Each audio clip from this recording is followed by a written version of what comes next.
Lamentation de Jérémie, chapitre 3 et le verset 37. Qui dira qu'une chose arrive sans que le Seigneur l'ait ordonné? Alors, c'est court comme texte, hein, mais c'est aussi formidable. Hein, c'est la suite après Jérémie. Et ça, c'est vraiment formidable, hein, de pouvoir simplement voir ce que la parole de Dieu nous dit. Alors, aujourd'hui, certains disent, bon, la pandémie, là, qui est-ce qu'il avait prévu? Toujours quelqu'un qui va dire, oui, qu'il avait reçu ceci, cela. Ok, mais il faut être honnête, je pense, voilà. Qui dira qu'une chose arrive?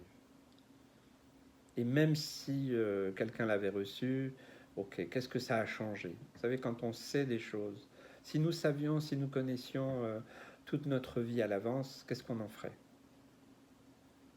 C'est pour ça qu'il y a aussi une interdiction dans Deutéronome chapitre 18.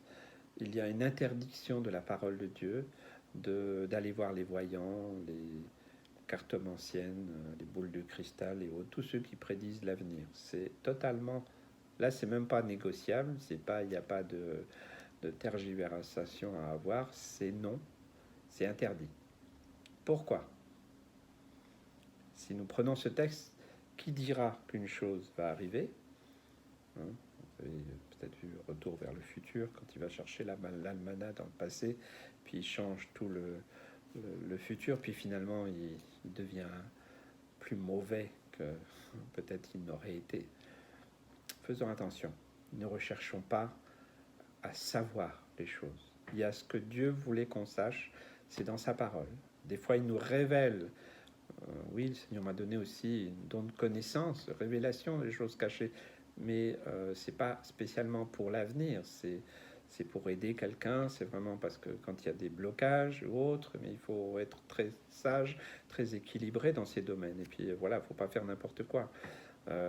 Oui, le Seigneur peut donner une direction, un projet, il peut nous parler, oui, de certaines choses, oui, qu'il veut voir dans notre vie, mais c'est pas la bonne aventure. C'est pas pour que nous puissions changer comme si c'était possible. Vous savez, aujourd'hui, il y a beaucoup de films qui, voilà, des machines à remonter le temps ou alors à aller dans le futur, parce que l'homme voudrait être maître de son destin.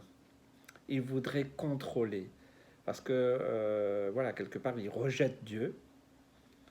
Et bien, ça l'intéresserait d'être Dieu lui-même. Hein. Donc, s'il peut avoir, entre guillemets, une victoire sur l'espace-temps, bien, il se dit, voilà, même ceux qui croient, ils n'auront plus besoin de croire parce qu'il suffira de... Voilà. Qui dira qu'une chose arrive? Je ne sais pas, moi, ce que vous avez dans le cœur. Qu'est-ce que vous pensez qui peut arriver? Mais sachez une chose, et le texte est très clair et très simple, moi je n'ai pas envie de l'interpréter plus que ça, sans que le Seigneur l'ait ordonné. Waouh! Ça, c'est vrai que ça nous interroge parce qu'on peut se dire, attention là, qu'est-ce que ça veut dire? Dieu envoie le mal? Dieu est en train de nous envoyer quelque chose de mauvais? C'est lui qui nous a envoyé la pandémie? Attention, attention, attention. Attention de ne pas juger Dieu, de ne pas finalement essayer de comprendre. Nous sommes tellement limités. Je crois que, pas un spécialiste, mais il me semble qu'on utilise peut-être même pas 10%, et encore ça dépend des personnes, de notre cerveau que Dieu a créé. C'est lui qui nous a donné l'intelligence. D'ailleurs, je crois qu'il y a beaucoup de chrétiens qui devraient aussi se le rappeler, que c'est Dieu qui nous a donné une intelligence, et nous devons prier pour que cette intelligence soit renouvelée. Elle soit renouvelée dans la pensée de Dieu.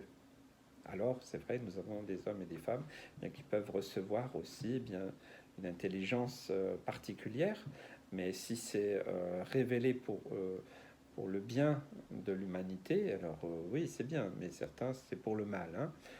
Et je regardais il y a peu de jours ce reportage sur la fin de la guerre 1945, alors que les Japonais ne voulaient pas reconnaître leur défaite, après avoir lancé l'attaque sur Pearl Harbor et autres, tout ce qui s'est passé dans cette guerre, eh bien, les États-Unis ont décidé de lancer la bombe H, celle qui avait été inspirée par Einstein et d'autres. Une catastrophe horrible. Et vous voyez, encore la rébellion de l'homme, c'est que même après Hiroshima, peut-être certains ne le savent pas, le pouvoir japonais n'a pas abdiqué. Non, c'est seulement après avoir lancé la deuxième bombe sur Nagasaki, je crois, ou Nagasaki, je ne sais pas exactement, mais la deuxième bombe, bien qu'après, après des milliers de morts, des milliers de gens irradiés, et pendant des années et des années, c'est là qu'ils ont signé la reddition. Donc, si on leur avait dit vous allez avoir une bombe qui va tout détruire, et peut-être ça a fuité, peut-être. Eh bien, voilà, ils n'ont pas plus reconnu leur situation, ils n'ont pas du tout accepté bien d'arrêter cette guerre. Simplement, si nous pensons, si nous acceptons qu'il n'y a rien qui arrive sans que l'Éternel ne l'ait voulu, ne l'ait ordonné, eh bien nous commençons à discuter ce que Dieu aurait dû faire ou pas faire, ou voilà. Et il y a aussi, il faut le savoir, un combat spirituel dans les cieux, mais aussi sur la terre. Le diable, vous savez, il reste pas non plus inactif. Et à chaque fois qu'il va pouvoir détruire, qu'il va pouvoir tuer, qu'il va pouvoir, voilà, et c'est le voleur qui ne vient que pour dérober, égorger et détruire. Mais Jésus dit, moi je suis venu pour apporter cette vie abondante, donner cette vie abondante. Donc le Seigneur, lui, il est dans les cieux, il est sur le trône, il règne, son plan va s'accomplir. Qu'on veuille ou pas, qu'on ne soit pas d'accord ou pas, qu'on pense ceci ou cela, il va s'accomplir. Et il s'accomplira toujours. Et d'ailleurs, les prophéties, c'est la réalité de ce qui est arrivé, déjà pour le peuple d'Israël, mais aussi il y a des prophéties prophétiques qui sont aussi arrivées depuis les prophètes, depuis Jésus-Christ. Et c'est pour ça que aujourd'hui, nous savons en quel temps nous sommes. Nous savons que nous sommes plus proches du retour de Jésus, bien que nous n'en connaissons ni le jour ni l'heure. Mais voilà, je pense que c'est important que nous respections Dieu, nous ayons ce saint respect de Dieu, pas la peur, mais que nous puissions comprendre que Dieu contrôle toute chose. Il n'y a rien qui lui échappe. Rappelez-vous Job. Job, c'est le diable qui est venu lui dire ah ouais, mais ton serviteur là, hein, mais si tu lui enlèves ceci ou cela. Bon, Dieu a mis des limites. Et je crois, moi, que Dieu a mis des limites aussi à nos épreuves, à nos difficultés. Il a mis une limite. Il sait le jour, l'heure, la minute, la seconde où tout ce que nous vivons va s'arrêter. Il le sait. Moi, je ne le sais pas. D'ailleurs, même les scientifiques ne le savent pas non plus. Hein. Voilà, prospective, troisième vague, quatrième, cinquième, enfin voilà, il y a toutes sortes de déclarations, mais la réalité, c'est qu'ils n'en savent rien. Hein. Non, voilà, c'est ou pas grand-chose. Voilà. Donc, je préfère me confier à mon Dieu qui me dit que si vous lisez le verset 38, hein, n'est-ce pas de la volonté du Très-Haut que viennent les maux et les biens? Pourquoi l'homme vivant se plaindrait-il que chacun se plaigne de ses propres péchés? Quelque part, la parole de Dieu nous renvoie à nous-mêmes. Nous voudrions avoir la maîtrise des temps, de l'espace, et que nous puissions tout savoir. Et puis, vous savez, c'est comme ceux qui lisent l'horoscope. Encore une fois, moi, je dirais... un chrétien qui lit l'horoscope, c'est incompréhensible puisqu'il va se confier dans l'horoscope, dans les astres, dans des choses occultes que Dieu a interdit dans Deutéronome 18. Donc, ça veut dire qu'il ne se confie plus en Dieu. Donc, c'est un choix. Ce que Dieu nous demande, c'est de nous confier en lui.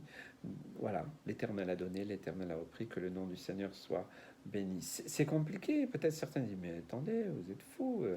C'est pas bien tout ça. Nous ne souhaitons pas le mal. Dieu ne fait pas le mal pour le mal, mais tout ce qu'il fait, c'est de sa volonté parce qu'il sait, il connaît et il y a son plan qui se déroule.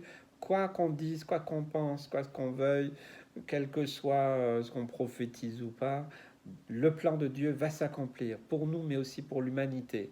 Et je préfère rester dans cette humilité, dans cette simplicité, que d'aller proclamer sans arrêt, oui, au nom de Jésus, je proclame que ceci, cela qui va t'arriver, vous savez, que tu vas voyager, que tu auras ceci, cela. Ça, c'est fausse doctrine, des faux enseignements et souvent faux ministères.